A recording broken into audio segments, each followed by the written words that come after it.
You love your cat, right? Of course you do. But what if I told you that some of the most common ways we show that love are actually sending a totally different message?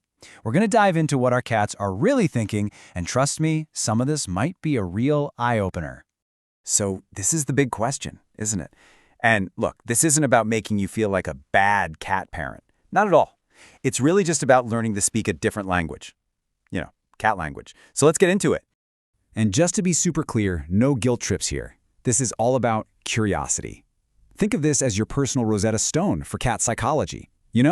It's all about building an even better, stronger bond by finally understanding what they're truly trying to tell us. All right, first up, let's talk about physical affection. We humans, we're very touchy-feely, right?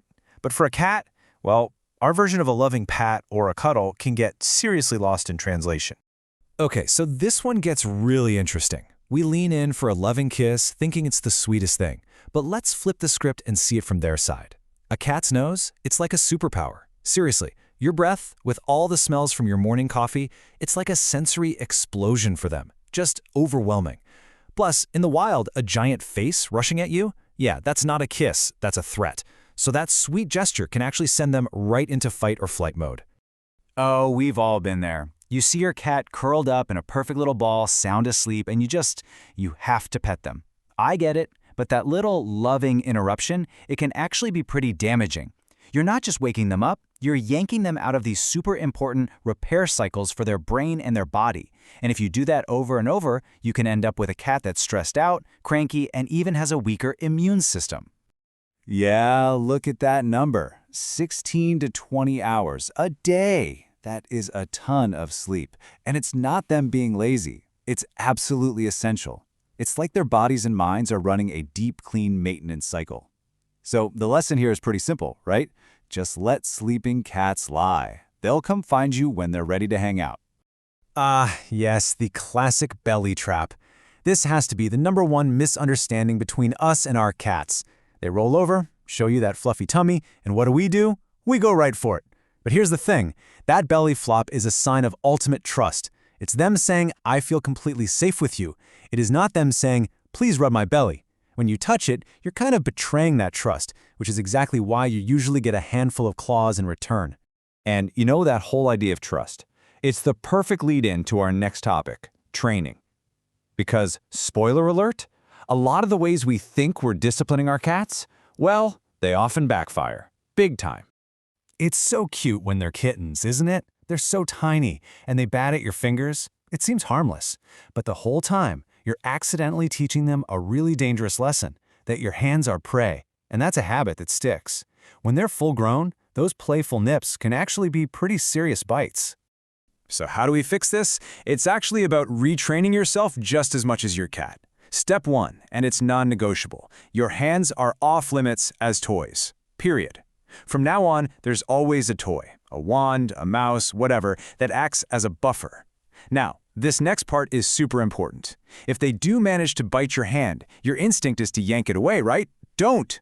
That just makes their prey drive kick in harder. Instead, just freeze. Go totally limp. They'll learn real fast that biting a hand is the quickest way to make the game boring. Let's talk about the spray bottle, or yelling no at the top of your lungs. It feels like you're doing something, like you're disciplining them. But here's the reality. It just doesn't work. A cat's brain doesn't connect you yelling now with them scratching the couch 5 seconds ago. All they learn is that sometimes you're a scary, unpredictable person. And that fear, it just creates stress, which usually leads to even more bad behavior. Ugh, the 4 a.m. wake-up call. We all know it. But here's the funny thing. We're usually the ones who created the monster. If you jump out of bed and feed them the second they meow, you've just taught them, meowing at my human equals food. So the fix is actually pretty simple. You just have to break that link. Get up, do your thing, make coffee, read the news, whatever, and then, maybe half an hour later, you feed them. They'll catch on pretty quick that their meows don't run your morning schedule. All right, let's switch gears and talk about your house. We think of our homes as these perfectly safe little bubbles for our pets, but there are often hidden dangers lurking that we might not even be aware of. Okay, this is a really important one. Vets see this so frequently that it actually has a name, high-rise syndrome. And that whole cats always land on their feet thing, it's a total myth and a dangerous one. Especially from lower heights, they often don't have enough time to right themselves. All it takes is 1 second. A bird flies by an open window, they lunge, and it's a disaster. But the good news here is that this is 100% preventable. But listen, that flimsy little screen you have to keep bugs out, that is not going to cut it. It will not hold a cat's weight. You need to invest in proper, sturdy, anti-cat screens. Same goes for balconies. They have to be completely secured. It's a small investment, but it gives you total peace of mind.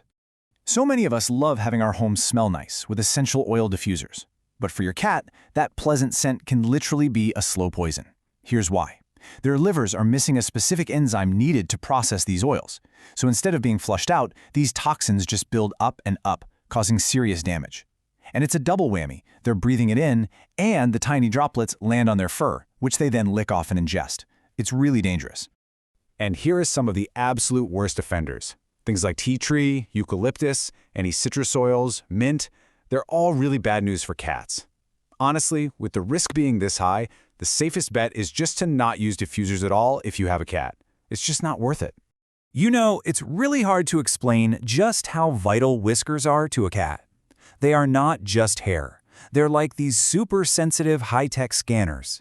They use them for everything, measuring if they can fit through a space, navigating in the dark, even feeling air currents. Cutting them would be like someone blindfolding you and putting plugs into your ears. It would make them feel completely lost, scared, and insecure in their own home. Okay, for our last section, let's zoom in on a few daily habits. These things might seem really small, but trust me, over the course of your cat's life, they make a massive difference to their health and their happiness. This one is all about their hardwired survival instincts. Think about it. Out in the wild, would a cat ever eat right next to its toilet? No way. They do that to avoid getting sick.